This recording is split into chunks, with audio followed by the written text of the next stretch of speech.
সকালবেলা একটা ছেলে এসে খুব চিৎকার চেঁচামেচি করে গেল, ও খোকন ছাড়া কেউ না। তো কালকে যে একজন লোক এসেছিল দেখা করতে, লোকটাকে ঠিক চিনলাম না। ও উনি বিমল বাবু ছাড়া কেউ না। ওই ব্যাগটার মধ্যে কি নড়ছে, ওটা ইঁদুর ছাড়া কিছুই না। তো এই যে কথাগুলো আমরা বলে থাকি আমাদের বাংলা ভাষায়, তো এই কথাগুলোকে আমরা ইংরেজিতে কিভাবে বলবো? ছেলেটা খোকন ছাড়া কেউ না, ওই লোকটা বিমল বাবু ছাড়া কেউ না, ওটা ইঁদুর ছাড়া কিছুই না। তো এই জাতীয় সেন্টেন্সগুলোকে আজকে আমরা ইংরেজিতে কিভাবে বলতে হয় সেটাই শিখব। তো প্রথম যে সেন্টেন্সটা রয়েছে, তিনি বিমল বাবু ছাড়া কেউ না, শিওর তুমি যে ডেসক্রিপশন দিলে, তো লোকটা বিমল বাবু ছাড়া কেউ না, এটা আমি নিশ্চিত। তো এইরকম ক্ষেত্রে আমরা এই জাতীয় সেন্টেন্সগুলোকে বলে থাকি। তো তিনি বিমল বাবু ছাড়া কেউ না, হি ইজ নো আদার দেন। আমরা কিভাবে সেন্টেন্সটা তৈরি করব? প্রথমে সাবজেক্ট নিয়ে আসব, তারপর বি ভার্ব ব্যবহার করব সাবজেক্টের সঙ্গে, যেই সাবজেক্টের সঙ্গে যে বি ভার্বটা অ্যাপ্লিকেবল। তো এখানে হি ইজ নো আদার দেন, কে? বিমল বাবু।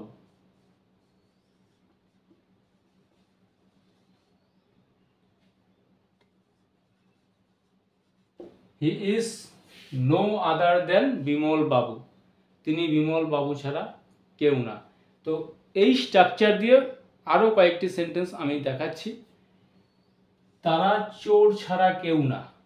ওই যে রাত্রেবেলা ঝোপের মধ্যে ঘোরাঘুরি করছে কয়েকজন, তারা চোর ছাড়া কেউ না, এটা আমরা নিশ্চিত। তো তারা চোর ছাড়া কেউ না, এই সেন্টেন্সটাকে আমরা কিভাবে বলবো? এখানে সাবজেক্ট তারা, দে, তো এখানে বি ভার্ব অবশ্যই আমরা ব্যবহার করব আর। দে আর নো আদার, দে আর নো আদার দেন, দে আর নো আদার দেন থিপস। এখানে থিপ তার নাউন ফর্ম ব্যবহার করব, প্লুরাল ফর্ম, সরি, থিপ তার প্লুরাল ফর্ম থিপস। দে আর নো আদার দেন থিপস, তারা চোর ছাড়া কেউ না। তো এই সেন্টেন্সটি লক্ষ্য করো, এখানে সাবজেক্ট তারা, অর্থাৎ একের বেশি ব্যক্তি, প্লুরাল ফর্ম, যার জন্য আমাদের বি ভার্ব এখানে আর নিয়ে আসতে হয়েছে। একই সঙ্গে এখানে যে নাউনটা আসবে সেটাকে আমাদের প্লুরাল করে নিতে হবে। তো এই স্ট্রাকচার দিয়ে এই জাতীয় সেন্টেন্সগুলোকে তোমরা তৈরি করতে পারবে। তো আরেকটি সেন্টেন্স এখানে রয়েছে, এটা ইঁদুর ছাড়া কিছুই না। তো তোমার ভয় পাওয়ার কিছু নেই, ওখানে যেটা নড়ছে এটা ইঁদুর ছাড়া কিছুই না। তো এই সেন্টেন্সটাকে আমরা বলবো, this is no other then, no other then a mouse বা র্যাট, যেটা বড় আকারের হয়ে থাকে। তো this is no other then a mouse, এটা ইঁদুর ছাড়া কিছুই না।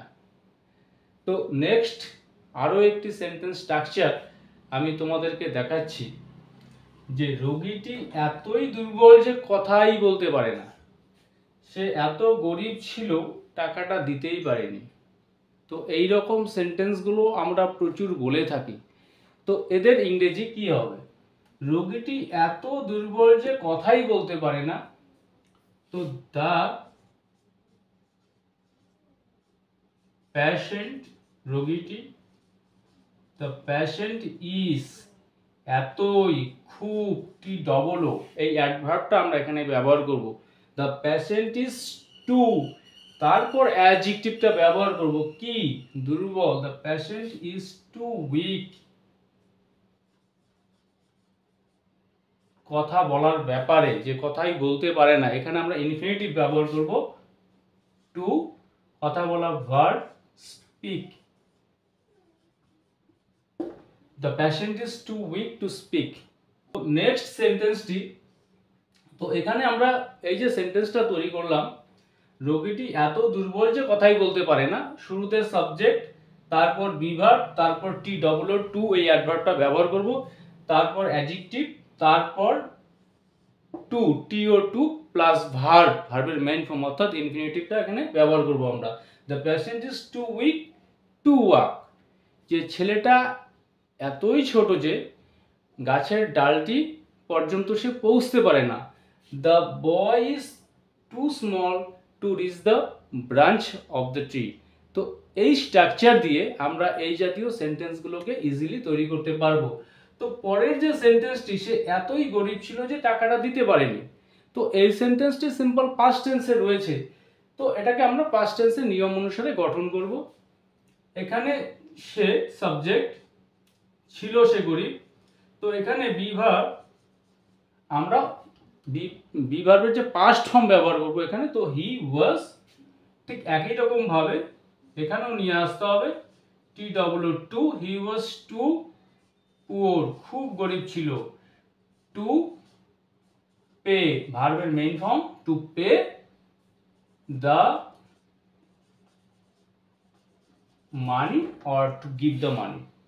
তো he was too poor to pay the money, সে এতই গরিব ছিল যে টাকাটা দিতে পারেনি। তো এই সেন্টেন্সটি পাস্ট টেন্সে আমি গঠন করলাম। তো তোমরা ইচ্ছে মতো এই জাতীয় সেন্টেন্সগুলোকে প্রেজেন্ট বা পাস্ট টেন্সে গঠন করতে পারবে। তো নেক্সট আরেকটি সেন্টেন্স আমি দেখাচ্ছি, এটা আরেকটা আলাদা স্ট্রাকচারের মধ্যে পড়বে। তিনি শুধু কলকাতায় যাননি, ঢাকাতেও গিয়েছিলেন। তিনি শুধু কলকাতায় যাননি, ঢাকাতেও গিয়েছিলেন। সে শুধু একজন ভালো ছাত্রই নয়, একজন ভালো খেলোয়াড়ও। অর্থাৎ একই সঙ্গে দুটি বিষয় তার মধ্যে রয়েছে, দুটো গুণ রয়েছে। তো এখানে দুটি অ্যাকশন একটি, বাট দুটো আলাদা প্লেস। তিনি শুধু কলকাতায় যাননি, ঢাকাতেও গিয়েছিলেন, অর্থাৎ তার ডেস্টিনেশন দুটা ছিল। তো হি ভিজিটেড নট অনলি, অথবা ওয়েন্ট নট অনলি কলকাতা